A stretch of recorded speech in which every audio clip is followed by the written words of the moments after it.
So, could you tell us your name and a brief background of how you ended up working on oil tankers?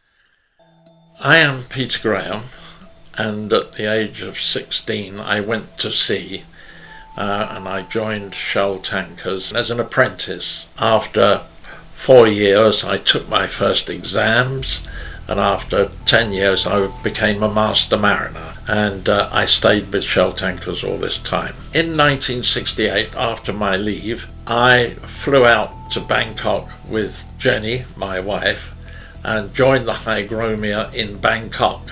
And from Bangkok we went to Singapore, and this was an 18,000 ton general white oil tanker, and we were contracted via Shell with the Americans to supply fuel to the forces, various types of aviation fuel, JP4, which is used for fast jets, aviation turbo fuel, which was for ordinary jets and helicopters, and petrol for lorries and vans and what have you.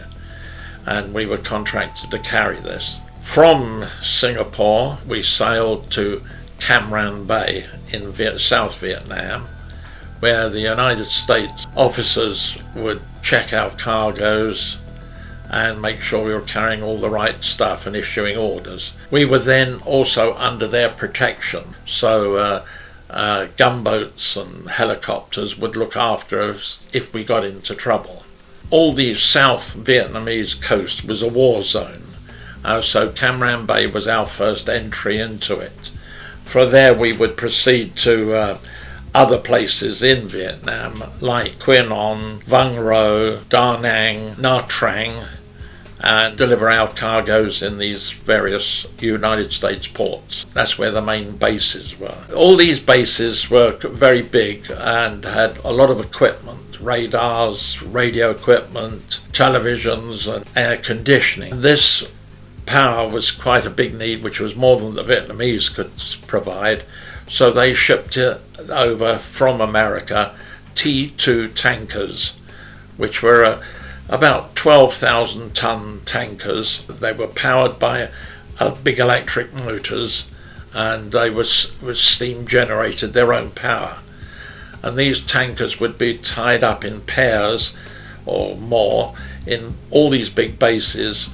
The electric motors would be disconnected and cables from the shore would be connected to their generators and supplying the power. And of course they carried their own fuel with them, so they could be there a couple of years if necessary, and that's where all their power came from. They didn't rely on the Vietnamese at all for power. Quy Nhon, it was our first port, and that was quite frightening for our first real trip into Vietnam. We were right in the middle of it there, but Quy Nhon supplied the fuel to Pleiku, which was a big helicopter base about 150 miles away in the middle of Vietnam, by the pipeline. Now this pipeline was attacked by the Viet Cong quite a few times, and the Americans were very jittery. So at night there would be gunfire and all sorts. But the Viet Cong had a habit of undoing part of the pipeline across the paddy fields, pouring petrol into the paddy fields, and then waiting for the Americans to come and repair it. It only happened about once or twice, but the Americans learned that the Viet Cong would wait until the Americans were there to repair the pipeline and then would set it all on fire. They would toss a match in, which was not very nice. But we were guarded very well. We had American patrol craft around the boat, and they would be there day and night, and it was particularly at night when frogmen were liable to come out. They would be tossing hand grenades or dynamite into the water to scare them off. It did keep you awake, quite a bit, because the ship would be in the middle of the jumps. But we were occasionally guarded by helicopters when there was an incident nearby, when they thought we were threatened. But most of the time we had guards on board who would be in radio contact with the shore and would keep them informed and us informed of the general state of security and things like that. The memories were a lot of young, ordinary Americans who extremely frightened at times because this was a terrible war. They were losing a lot of people. This was, when we were there, it was 1968, which was just at the end of the Tet Offensive, when the Viet Cong had made some really big strides into taking over the South, but hadn't succeeded. So they were very frightened. But also they had the terrible problem when they went home on leave was the Americans themselves were anti-war and they were treated quite badly. So consequently they had the enemy at one end and their own people at the other end who were not attacking them. No, I think they did attack them at times. A very frightening situation. Did they like chatting to you and Jenny? Yes.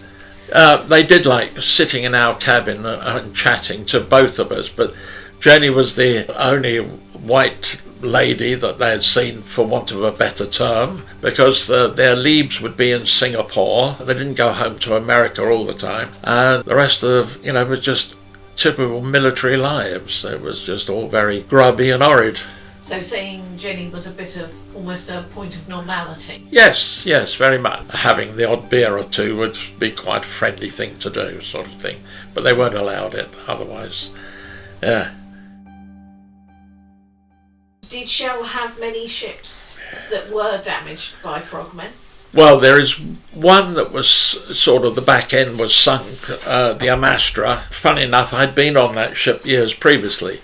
But the Amastra was sunk, the back end, and due to the shallow water, they didn't go down, they didn't disappear under the waves, sort of thing. So they were repaired. And a couple of others, one, I can't remember their names anymore, it's a long time ago now, but they were damaged by explosives attached to them and things like that. Maybe 30 feet depth of water, so we didn't go down very far. It was relatively shallow. One of our trips was to Vung Ro in South Vietnam, and we carried about 10,000 tons of petrol there. And this was for a helicopter base, a general army base. And whilst we were there, the American Air Force asked us, could they do a bombing run on us, practice bombing run, using a couple of planes. And in point of fact, it was 12 Phantom jets, coming in very fast and very low and swerving right over us because it was in a very deep bay, and so they would have to climb up very quickly to get out, and the noise was incredible. After that, we quite enjoyed all that, but after that, about 6 o'clock in the morning, the Viet Cong got a bit close and had attacked the Americans, and they started sending mortar bombs over, but far enough away to not actually hit the ship. So we had to get out of there in a hurry because we still had a few thousand tons of petrol on board. It was the scariest because my wife, Jenny, was fast asleep in the middle of this ship on top of all this petrol, and there were bombs flying around.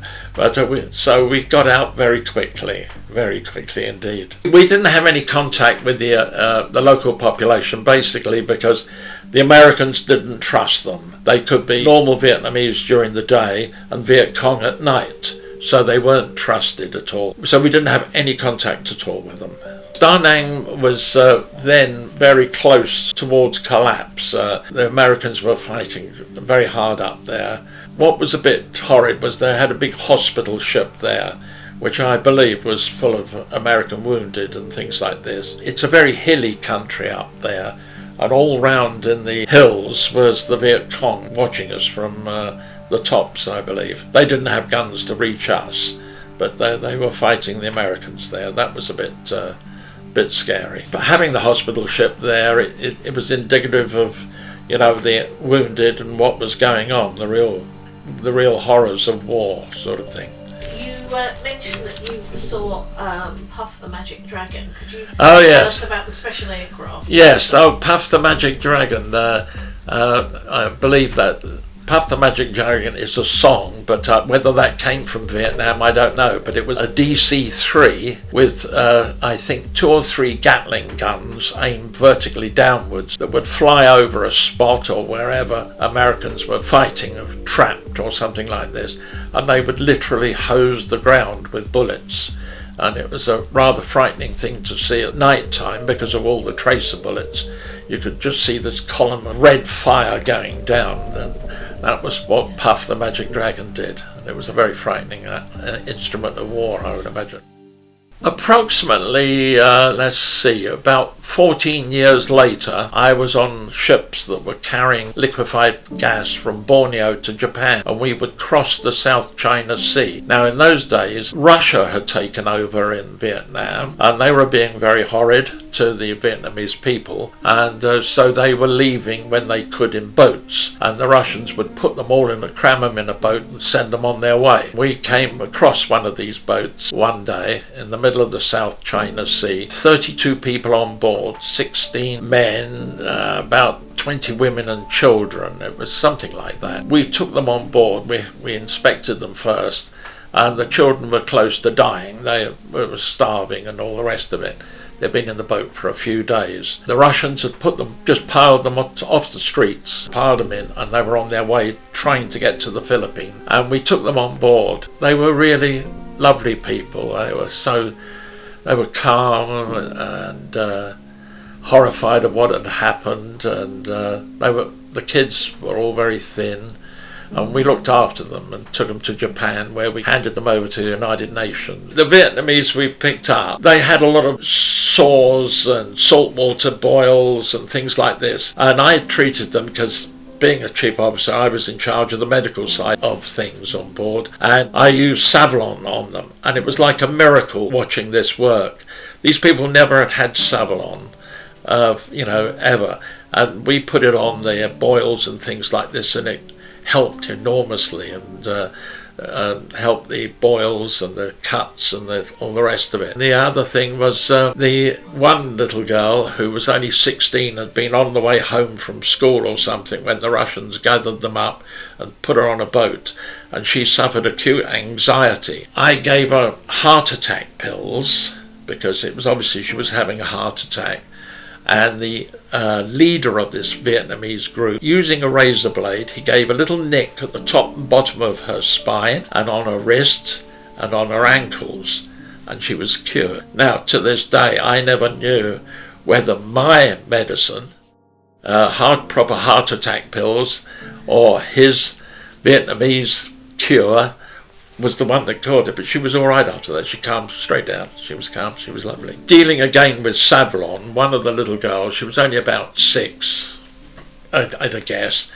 She had a worm under her skin on her forehead, and Savlon just got it out with no trouble at all. It just healed the skin, and the worm came out, and that was the end of it. They gave us a party at the end, towards the night before we got to Japan, and they sang songs, and they wanted to provide us with drinks and soft drinks and food, which they couldn't pay for, obviously, so we paid for it, but it was fine. And they sang Vietnamese songs, and it was absolutely beautiful. It was really very moving, and we were very sorry to see them go in the end. But the Vietnamese people are brilliant. And do you know where they ended up? No idea. Most probably in the United States. None of them came to England, as far as I know. They were in the United States. We never heard from them again. The photo we've got of the boat people is all 32 of them, and in the middle is the Captain Wilkie, and this was the ship Godilla, which was a 76,000 ton liquefied natural gas carrier. The leader is standing behind him. He's in the red shirt with the blue overalls. I did remember his name, but I can't remember it now. All these people are very nicely dressed now because everybody on the ship donated jerseys, shirts, and I think even dresses. They helped in looking after the children and all the rest of it. The little girl that I took the worm out of her forehead is sitting on the captain's lap. You can just see the bandage on her head, or the plaster where the hole was, but she looks fine. She was a lovely little fella. The girl who was anxious and had a heart attack is at the bottom right. She has one of the younger children on her lap. Before they left, the leader of the group wrote us a letter, which I can quote. Dear Captain Sir Wilkie, I think. I wish I could remember his name, but it's May the 5th, 1984. We are Vietnamese refugees. Because of searching for liberty, we have left our country by a ship too small. We have passed the ocean in condition too difficult. We met you in the time when we have finished water and food, when everyone was very tired and afraid of a long route. You have saved us in danger, in difficulty, and nearly in death. Just at first time, we have received a care very good, from food, water, medicine, and clothes, etc. Almost everything necessaries. A Vietnamese writing in English. And the first you have helped us to permit immigrant in England. I think they went to America. During the time when we stay on your boat, we have felt a happiness and advantage, a sincere full what you have reserved for us. Today we prepare to leave your boat. All of us feel a sorry, a graceful and great friendness. We wish those feelings to become forever. The present of our guider, Mr. Quinn, and every one of our group, we want to say to you a word of bye, and the wishes of seeing you again when possible.